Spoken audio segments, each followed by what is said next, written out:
Hello and welcome all of you.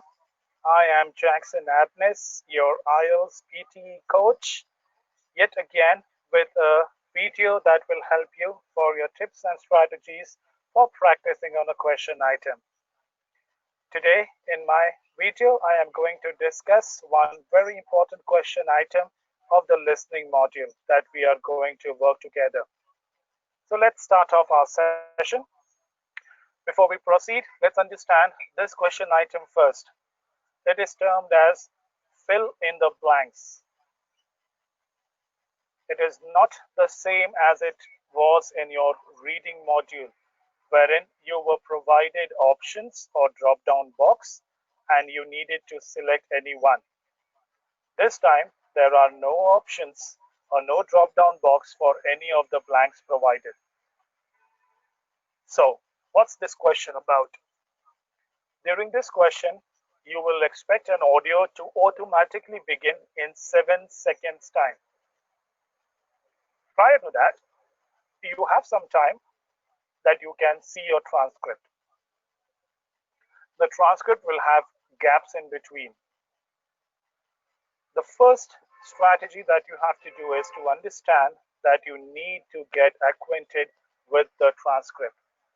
If you are not sure about what the context is, it is going to be extremely difficult for you to choose the appropriate words as the audio begins, because the audio has the answers for all the gaps. Now here what you have to do over here. Before the audio begins, you are given around 7 seconds time to read through that context. Quickly skim the entire transcript provided to you. Remember, while you are reading, make sure that you focus on the words that completes the meaning of the sentence with the gaps. Ignore the gaps, but please pay attention towards the word before and after the blank. These are the clues that will help you to select the most appropriate word and rather help you to spell the word correctly in the appropriate tense. Remember, after you finish reading and if the audio begins automatically, do not look closely to whatever it is or do not start typing in the audio answers. I personally suggest you start making a note of the words that are supposed to be filled up in the blank. Remember, if you start typing in and the audio flows ahead and if there is a blank, it is going to be quite a task for you to quickly grasp that. So rather, as I said to you for the listening modules, do not take up any risk. So once the audio begins, start making a note of the words in short forms if you want. And once the audio is over, you can easily transfer those words in full forms in your blanks. Please remember that unless you click on the next button, the screen will not change or you will not get the next question item, but the time will be clicking on. There will be around 3 to 4 such questions. Every question carries minimum 4 to 5 blanks. The scores of your fill in the blanks are also shared between listening and writing. So you can see your scores for your writing improvising drastically with these question items. Hence, it is extremely vital that you make sure that you put up those information appropriately. Now remember, whenever you start practicing for your fill in the blanks, you have to be focused on one important aspect in your English language, and that is the concept of grammar. Parts of speech plays a vital role in order for you to gain good scores. It is not the vocabulary that will help you, but it will be the parts of speech that will help you to write your answers correctly. How does this help now? When you start reading a sentence with the gap, as I shared with you, look at the words before and after the gap. These words generally give you the clues what kind of a word can you expect in that gap.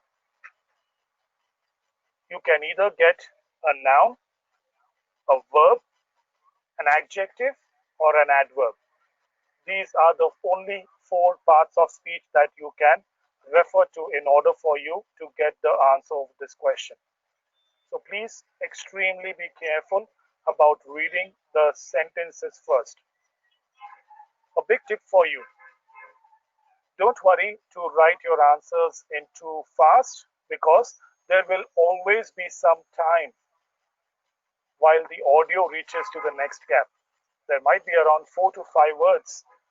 So in that short period of time, it is convenient for you to make a note of the word that you want to write.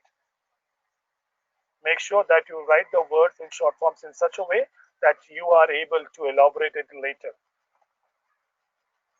Once you take down all the words from the audio, now is the time that you transfer the words from your word pad to your answer on your computer. While you are typing in, be extremely careful about the keypad and type in appropriate words.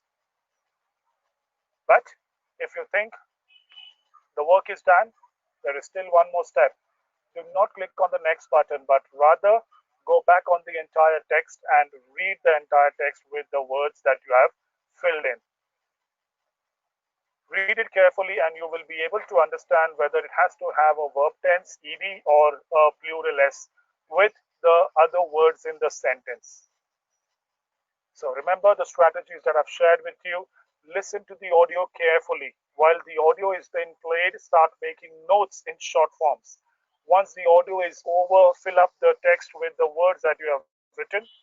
Once you fill up those text, read the passage once again with the words that you have filled in.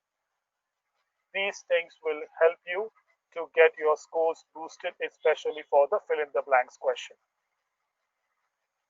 Now, finally, before we close, please remember the 3 P's that we always discover.